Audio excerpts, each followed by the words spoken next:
America, my name is Osei-Frimpong, and I'm coming to you live every Friday to do what I do and try to help you make sense of your political moment. Last Friday, I didn't do the show, but I gave you two shows last Friday, one on WandaVision, which I think is kind of a WandaVision. Wanda is white people. Comes over, takes over a town, and then is upset when they want their minds back. And everyone has to, is forced to behave as if they like her. All right, so that was WandaVision. I did a show there. And I did a second show on the Bessemer, Alabama union election, wherein people aren't voting for whether they want a union or they don't want a union in Bessemer, Alabama. They're voting on whether they're going to risk their livelihood and their job shutting down, or whether they don't want to risk their livelihood and their job shutting down. So it's not a union election. It's an existential question for a lot of good people of Bessemer, Alabama. So I did two shows last week, even though I didn't do one on Friday. I took my family to a yurt. We went to a yurt, like a little tent in one of the parks. I got a 3, a 5, and a 3, a 6, and an 8-year-old. So it was actually good family fun. So we did that for a weekend and did it on a budget, just a big kind of it's like how do you explain what a yurt is? It's a big tent, but a little bit bigger and a little bit nicer. It was nice. It was good. I have zero problems with my yurt life. Okay, so today we're going to talk a little bit about, we're going to talk a lot of, we're going to get deep. So I'm giving people a little bit of time to warm up, because when I get going, it's going to be hard to kind of jump in if you're watching this live, unless you started in at the beginning. I will give you one more question to think about before I hit the opening. About the Atlanta shooter, the guy who, had some sort of sexual issues. And so he went up and shot up a bunch of massage parlors because he thinks happy endings were sent to entice him from the devil. And he, instead of, just kind of being at peace with himself, he went to rid the world of temptation. He made a him problem an everybody problem, which is something white people tend to do. And shot up, I think it killed 8 people, 6 of them are Asian women. And what does that mean? And so, he was taught this crappy purity politics from his church, who I'm sure, and they've released a statement, but I don't need to read it. I already know what it says. And someone who read it, I told them what I think it said, and they said it said exactly that. So I'm going to believe it. I'm sure the pastor prayed on it. And, the congregation came together and thought about it and decided that none of it was their fault, as white people tend to do. So the guy's shot through with a quality of purity politics that, would you believe, ends in racial terror? And it would be hard to believe, except purity politics and run through white people in the United States always ends in racial terror. So this idea that, the Southern Baptist Church, and if you don't know anything about the Southern Baptist Church is the church that wanted to treat black people so badly that even other Baptists had to split from it. And that's why they're the Southern Baptist Church. They're like, nah. And it comes from, and people say, well, it's misogyny, not racism. Well, no, if you think of sex as in massage parlors and run by Asians, you have already fetishized a lot of things going on in your mind. So your sexual ethics is racist.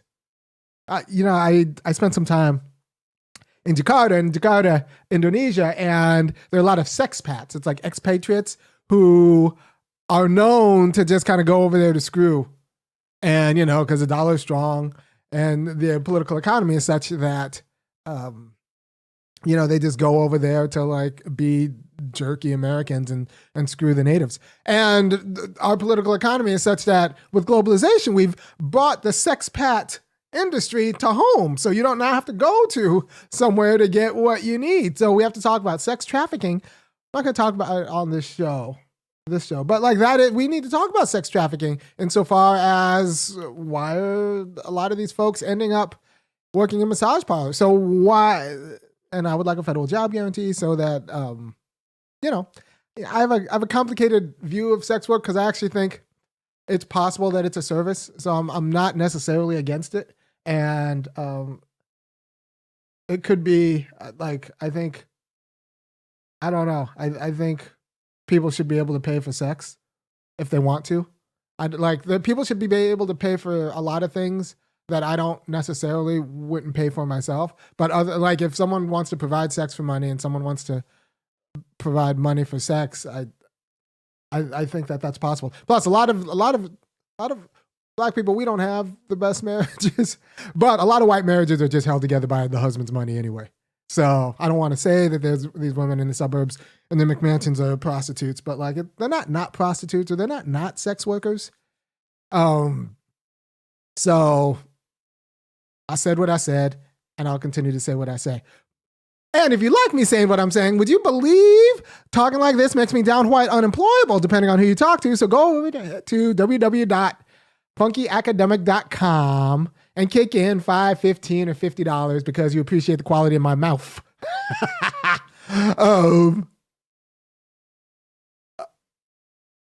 Yeah, so because, the white conservatives aren't going to pay me and the white liberals aren't going to pay me for a variety of reasons.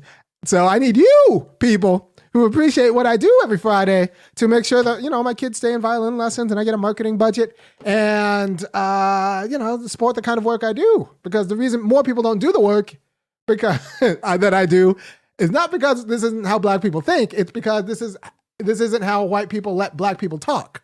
So I need you to let me tell you the truth about you. And I say that to you both about, the Black people watching, but especially white people watching. You need me to tell you the truth because your Black friends will not talk to you like this. And they should, but they won't because they're scared of their check. So, got that out of the way. Also, about the Atlanta shooter, I don't know. And this is an honest question, so I'm going to actually look in chat while I roll the opening. The people, the 100 people who are watching right now, I need you to tell me. So we know that white supremacy, as a feature, not a bug, a feature, produces violent racists. Some of them get lumped into the military. Some of them they become police officers. It just produces like the same way Iowa grows corn. White supremacy produces violent racists who are willing to do anything for the purity or whatever to keep America great again. Whatever that means, they're willing to do it. And if it includes stringing up whole communities, dropping bombs on Black people, they'll just do it. Right? So we know that. Not like a bug, but a feature. Now the question is, and this is something I want you guys to think of, is this a feature? Is the random shooting the Kyle Rittenhouse is, and the Aaron, I think Long is his last name. Is it a feature of white supremacy like pollution? Just an unfortunate,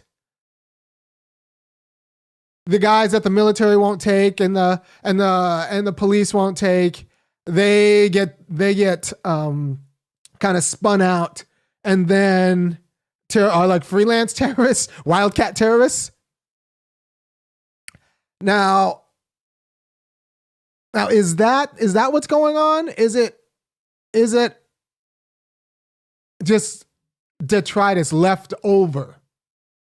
Or does white supremacy need both the official terrorists as in the cops and the judges and all of them, and it also needs the unofficial wildcat terrorists as part of the whole ecosystem? That's the question. Do we need the vigilante wildcat terrorism of the Rittenhouse as well as the official terror? Do they work in tandem and mutually support each other, or does it spin it out as just an extra part that it necessarily spins out, but they're not proud of? It's when you run a really dirty factory and someone's going to lose an arm. But you don't want them to lose an arm. You don't need them to lose an arm. You'd rather them not lose an arm, but you're not going to change the way your factory runs in order to make sure they don't lose an arm. Or is it more like these people are actually useful for white supremacy too? And so we need to also make sure that we produce the white supremacists who go in the military, but also we need to produce like these like wildcat ones also. So to make sure that like everyone's just generically terrorized. All right, so that's kind of a question. I think I don't know if you need both kinds, or if you need one, or if the white supremacy needs one, and the other kind is just something that they're okay with, like the same way that the coal miners get black lung, right? The coal company doesn't want the coal miners to get black lung; they just don't care if the coal miners get black lung. Or is it something else where we need a different kind of foot soldier? We need the official foot soldiers and the unofficial ones for it to work. So, all right, think on that while I hit the opening. To the beat, y'all. Yeah. Sound good to me. Never change the ways for the world or the government. If I was the president, then I would state facts. You leave it up to me, I'll paint the White House black and ain't no future in your front. To the beat, y'all. You know, one amusing thing about, and I hate to draw amusing things out of this, but my life's a terror show. So, you know, I get my kicks where I can. One amusing thing about this was the police officer during the press conference the next day was like, well, you know, he just had a really bad day. As if he had a good day, he would be like mayor or something like that. Like, we train these white supremacists to be really close to the edge, but not go over. But when they have a bad day, sometimes they go over. Like, on a good day, he is your congressman. And I'm talking about Jody Heiss, my congressman. All right, so like my congressman's here. And, you know, my congressman's here. And the massage parlor killer's here. And like, you know, we're over here. So like, our white leaders are right, the conservative Christian ones, are like right close to the edge of homicidal maniacs. But if they have a bad day, they could go right over.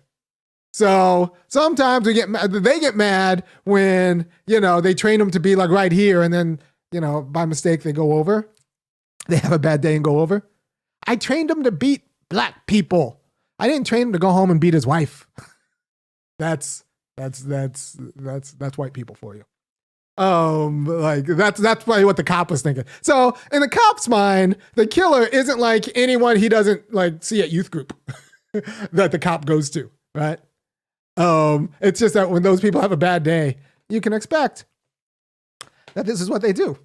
So now I'm going to go into the deep struggle. Now that it's with 13 minutes in, I wanted to warm up the audience because we're going to take out your notebooks because I'm going to go through a lot of moves. Philosophy, grad student, pretty advanced. You know, I teach this stuff. And so I'm going to go through a lot of moves. And I was actually doing 2 lectures on Hegel this week. So it was all fresh that I didn't actually plan to loop into this, but it's a pretty good explanatory mechanism. So I'm going to start a third of the way through the story because taking it all the way from the beginning is too technical to do. And a third of the way it gets good. And I think a third of the way you can actually start to understand anyway.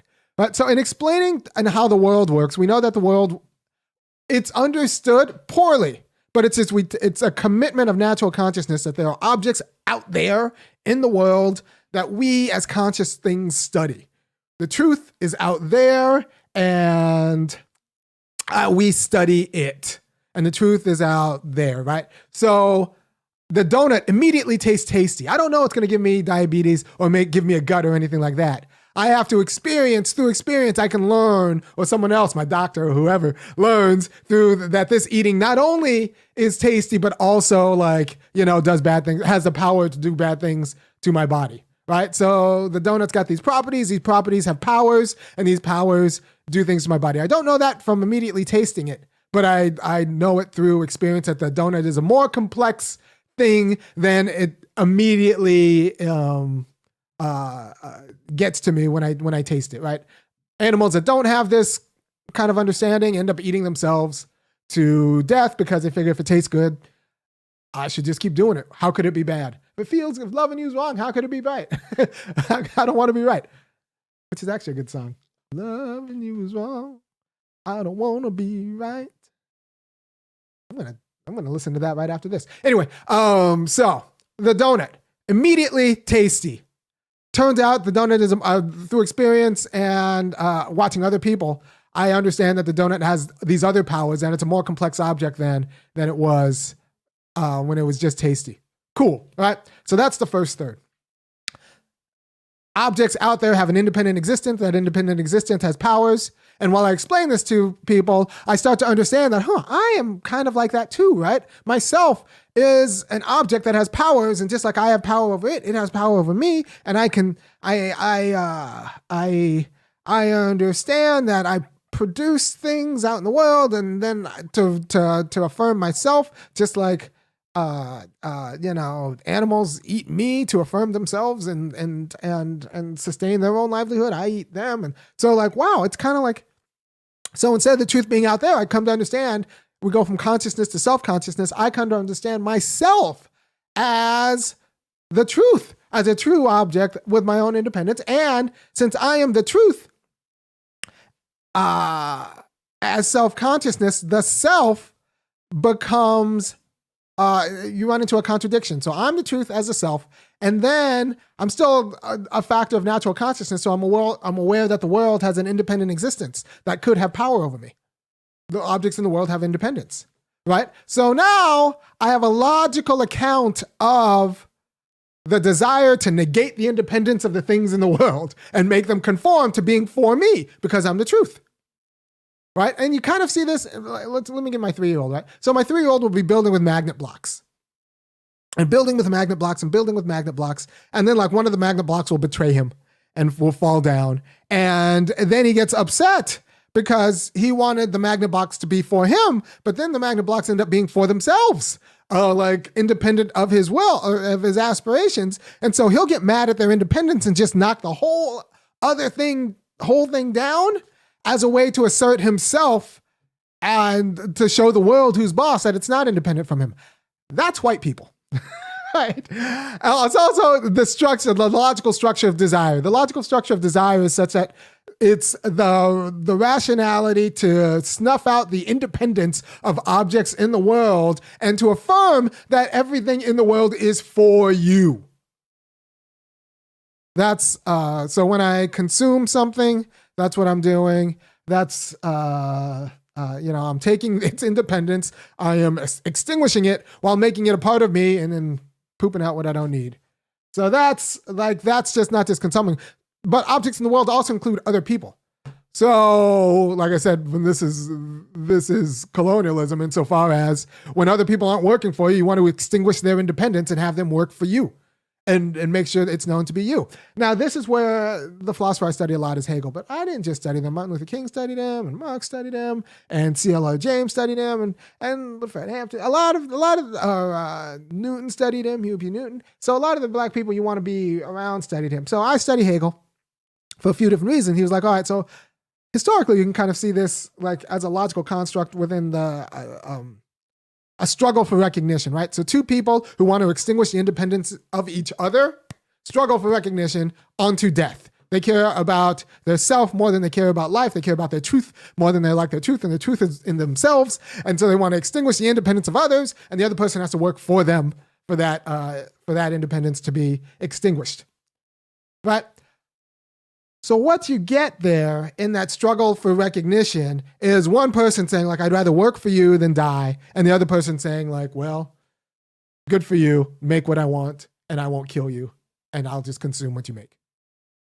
And so the master gets a distorted sense of reality because everything in the world is for them. The independence of everything in the world is gone away. But the slave, Hegel says, the master can just consume till he dies. The real story becomes with the slave, because what happens with the slave is they become a slave to the master. So all of their work goes to somebody else. They have been stricken by the fear of death, such that the fear of being nothing, that they're willing to do anything. So master tells them to make shoes, they'll make shoes. Master tells them to pick cotton, they'll pick cotton. And so what will happen is that they'll end up being a craftsperson. They'll end up being like someone who makes something, but not a craftsperson who like does a job and who's recognized it. There'll be a slave who would do anything.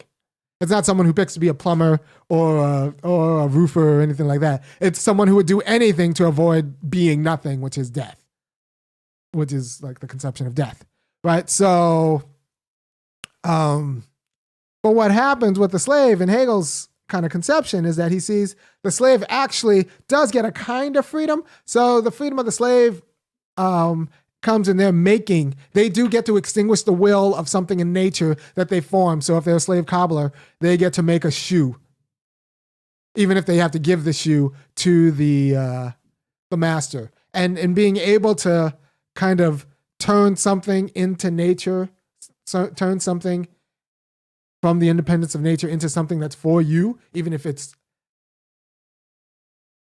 the you that it's for is the will of the master, you've kind of won some sort of freedom. So there's a kind of like very, very, very, very, very low greed freedom that's accorded to slaves. Now the Greeks looked at this and said like, all right, well, maybe. But what's really going on is the Stoics said like, actually, what this shows is that real truth isn't in the object that the slave is about to make. Real truth is in the form, the intellectual form that the slave imposes upon the object. So the shoe's not a shoe because the slave did it because the master wants a shoe. The shoe's a shoe because the slave was able to like put the form of a foot onto a piece of leather to make it a shoe and not like a glove. I told you I was going to go deep. You can watch this a few times, but it's going to get even better in a second. So the Stoics like, all right, so it's actually in his mind. What we need to do is understand that to get to truth, you need to withdraw from the world. And what you do in the world is about power relationships. It's not about truth. Don't worry about that. What the truth is in your mind. And so we can get to truth by thought and thinking and just kind of having and this is the Stoic. It's people ask me why I'm not a Stoic. And I say, well, it's a religion of slavery. I don't want to just live in my mind. I actually want to change the world and be free in the world. Like there's no freedom in the sunken place. You're a passenger on your body. All right. So what? So the Stoics like, well, just withdraw from the world. It's in your mind. We got a lot of like low key Stoic black churches say like, well, don't worry about the world. Just wait till you get in heaven. That's why you got slave theology. You'll not get justice here. You know, this is white people's land. Just you'll get your peace in heaven. No, I want my justice right now. Not in the hereafter. I'm living for this life. All right. So the Stoics like just withdraw from the world. Know that truth is in your mind. This is going to be a problem. That Stoicism then slips into skepticism that says everything in the world is just false. Reality is unchanging. Everything in the world changes, but you want to actually don't worry about the world. The world is full of confusion and corruption. The skeptic is just nothing in the world you can trust. Only thing you can trust is like the I, the unchangeable I that perceives and thinks. Not anything out there, but like your consciousness. The self-consciousness. So that's what truth is. It's in the I. But then the Stoic starts to like look at contradictions in that because the I is only the I through its intercourse in the world. Right? So it's an empirical consciousness. It's a consciousness that only emerges because of its sensing and it's constitutive of its sensing of this world that we've decided is broken. So what's not truth? Truth isn't in the mind. It isn't in the I. The letter I isn't in the ego, the self that senses and feels. The real truth, the unchangeable truth, is in this other unchangeable entity, right? And that's, some people call it God, but it's the unchangeable because the world is corrupt, and you know it's corrupt because it always changes and confuses you. You only get your identity through your interactions with the world, so your identity is already a little bit corrupt. But thank goodness someone has lent you has lent you insight into the truth. It's not, the truth isn't out there. The truth isn't in your mind. The truth is with the unchangeable.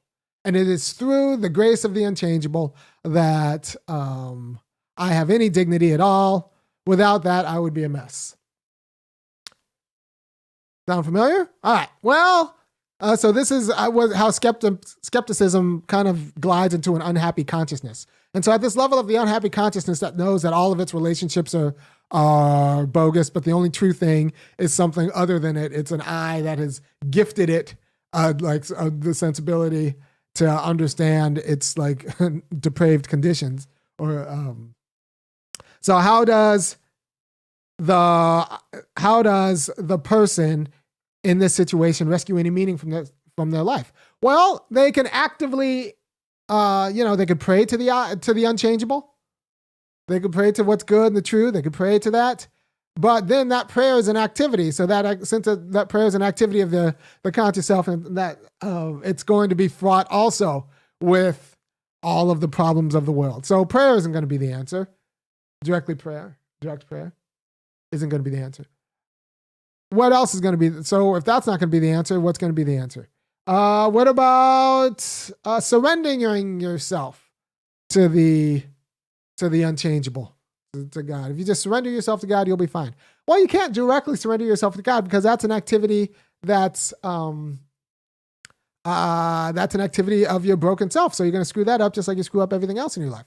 So what you do, and this is where Hegel, this is what the train keeps going, but this is where we're going to get off because this is we've run into the logic of the white church. So what you do is you surrender yourself to an intermediary, a mediator on earth. So that way you can do the unchangeable's will by listening to a mediator of the unchangeable. And that's why you got priests who make their, who get paid to tell you God's will. And you surrender, and you could be holy by just surrendering yourself to that mediator who will then interpret the unchangeable for you so that you won't screw up the interpretation. You'll just do what the Lord says and you'll be good. So you need a mediator. And that, so it's not your will that's done, it's thine will that's done as interpreted you as a representative on earth. And that's where you get your truth. You get your truth laundered through your priest or whatever. And then you can say, well, now why this is the logic of manifest destiny. You're still trying to you're still trying to make the world for truth. And now if your priest says, go out and kill people, you can say that, well, that's I'm making the world for truth. I'm extinguishing their independence because the structure of desire hasn't changed. The independence of other things is still like a problem for conforming the world to truth.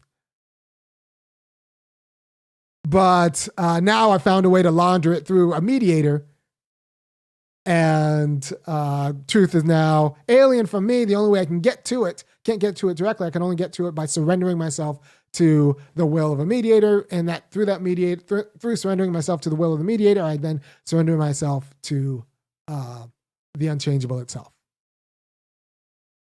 All right. And then to which your actions are just but a vessel of God. It's not you. So how does this work out? It actually, this is the white church. The white church, is a part of the reinforcing system of white supremacy that, legitimizes racial terror. And this is how it does it. And it allows the terrorists to feel bad because the terrorists are just upholding the dictates of the church. So this kid, he's a grown man, he's 21. So this guy shoots a bunch of people. And then he says, well, purity, religious purity drove me to do it because there were sexual temptations, because I was tempted by them. So I needed to remove the temptation and pretty much extinguish the independent existence of other things in the world that aren't for my variety of Christian learning. Now, he can say that, and his pastors now can say, well, this poor guy, he misinterpreted the word and misinterpreted the theology, because purity theology is much more complicated than that. And he's so broken that he misinterpreted. So it's not our fault that he's broken. And he's saying, I'm just a fallen person. How did I know? I was just trying to do the best what can. I'm just a good Christian that way. He's saying it's not his fault. So whose fault is it? If it's not the pastor's fault for teaching him this purity theology, and it's not the Christian's fault because he's just a fallen man who is lapsed and is part of this broken world, then whose fault is it? And that's the cunning of white supremacy. It's kind of obscure blame. I'll tell you, it's the pastor's fault. It's the whole church's fault. You have an entire listen. You got a legacy of this church. This church has a legacy of white terrorism.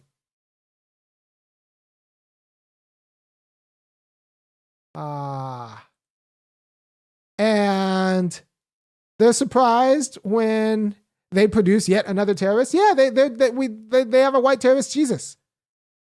Jesus is the Jesus of white terrorism, of racial terrorism. And they like it that way. And the gender relations are just one of the operations of terrorism. It's a purity politics. Anytime you have really screwed up, don't be surprised. Anytime you have really screwed up racial dynamics, you're also going to have really screwed up gender dynamics. Because gender is one of the ways in which the reproduction of racial hierarchies works. And make no mistake, it's not going to get fixed with fixing the gender dynamics, because the gender dynamics is just a technology of the racial hierarchy. All right. So if you're serious about fixing gender relationships in the church, you have to understand first what gender relationships do to sustain the racial hierarchy. Because if you just fix the gender relationships in the church but don't do anything about the racial hierarchy, you're just going to have racist gender relationships. And if you try to fix the racial relationships without fixing the gender relationships, you'll actually do pretty well. This is why the suffragettes didn't want black men to vote, because if black men vote, it turns out that it'll actually bring justice, right? So, you'll get, if you're really serious about racial justice, you'll get gender justice. If you're really serious about gender justice, you're not going to get the chances of you getting racial justice are small. You'll just get an equal percentage of women being violent white supremacists. You get more lady cops shooting people. Not just that woman in Colorado. I think she was in Colorado who did it. All right, so what I'm trying to tell you is that the logic of the white church is part of one of the reinforcing institutions in white supremacy. It works with police and school and all of the others that sustain terror. And it does it often through now gender politics. Things you can't do to black men because they're black, you can do because they're men. Things you can't do to Asian women because they're Asian, now you could do because they're women. So what happens is a screwed up racial politics gets coded through screwed up gender politics. But the gender politics is a mechanism to sustain the racial hierarchy. So the whale is the racial hierarchy. I said before, and I actually believe it, I think people aspire to have gender problems. It's a class aspiration to have gender problems. Because by the time you have gender problems, that means you've beat the race problem. And if you're a black person who's beat the race problem, then you're signaling to the world that you've won. You're a good Negro. Right? So people aspire to have gender problems. Gender problems are middle class problems. And I was talking to a Southeast Asian person about this, about the women's movement in Southeast Asia. And they're like, look, it's actually led by Brahmin women, surprise, surprise, led by high class and business class women, and who have no interest in actually getting justice, securing justice for the untouchables. Right. So by the time this is still, it ends up, women, gender problems are class aspirations on the liberal variety.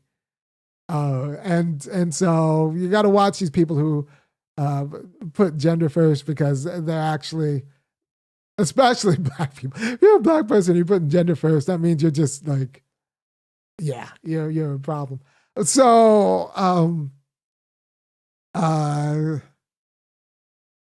yeah, it's a class aspiration. It's a class aspiration. People aspire to have gender problems. Because that means that they've gotten out of the muck of that. They've signaled to the world that they've gotten out of the muck of racial problems. Talking like this is why white liberals get upset at me. But I'm right. So let's be honest. And if you look in your heart, you know that I am. And now, there was also something interesting happened in San Francisco. A boomer, a 75-year-old woman beat the crap out of a guy who was being a jerk to her. And everyone's like, yes, queening her. And I support her. Apparently she took a wooden board and just started smacking him in the head. And people white people think that we fight by Marquis of Queensberry rules because we told them that we handle them with kitty gloves, but someone can screw you up if they actually don't care about the Marquis of Queensberry rules and just want to screw you up. Right. So this woman, she wasn't going to punch him in the face like she was supposed to. She took a board and hit him in the face and then kept hitting and sent him to the hospital. And everyone's like, yes, queening her. What people aren't doing, which I find fascinating, is saying this should be solved with nonviolence. Which is what black people are told all the time. We're supposed to respond to white terrorism through nonviolence. Nonviolence. Because nonviolence, the way it comes out of the mouth of a white person, is just a strategy for black management. It's just a strategy for racial control and management. It's not actually a serious way to secure justice. Violence must be on the table. And I'm okay with violence when it's appropriate. It must be on the table. We know we have a standing army and an enormous police presence. So we're okay with violence. We're just not okay with black people fighting back. That people only talk about nonviolence when they talk about black people fighting back. That's when you get a bunch of Blue Lives Matter people coming to talk to black kids about nonviolence. They'll be like, Blue Lives Matter. Also, black people, nonviolence is the way you go, is the way you secure. And this is what Big Jim Folsom, the old white populist governor of Alabama, Big Jim, he was talking about Malcolm X. Not Malcolm X. Malcolm X wouldn't have taken that meeting. He was talking to Martin Luther King, and he told Martin Luther King, well, I don't like what you're doing, but do it like Gandhi. Just don't fight back. So Big Jim Folsom, the racist governor of Alabama, was his advice to Martin Luther King was all right, nonviolence is, if you're going to protest, just make sure it's nonviolence, and that means don't fight back. So when white people talk about nonviolence and they preach nonviolence, they pretty much are preaching you don't fight back. Because fighting back is not for black people. I'm a fan of fighting back, so go ahead and fight back. And that's fine. All right. So thank you for your time. Once again, go ahead and kick in $5, $15, or $50 a month to www.funkyacademic.com because I like to think I provide a service. And without which, I don't know. If you appreciate the work I do every week and you think that I should continue to do it because I'm giving you the quality of political knowledge and insight that will help you not squander your life and kind of rescue meaning from it, then go ahead and go to www.funkyacademic.com and kick in $5, $15, or $50 a month or make one enormous donations. I like the monthlies because it allows me to budget more, and that'll help me, with a marketing budget or getting better equipment that works all the time. Because in a lot of ways, freedom means having equipment that works every time you turn it on. And I want to be a free Negro. So if you like what I do, go to funkyacademic.com and contribute. Thanks often comes in the form of cash. And the site takes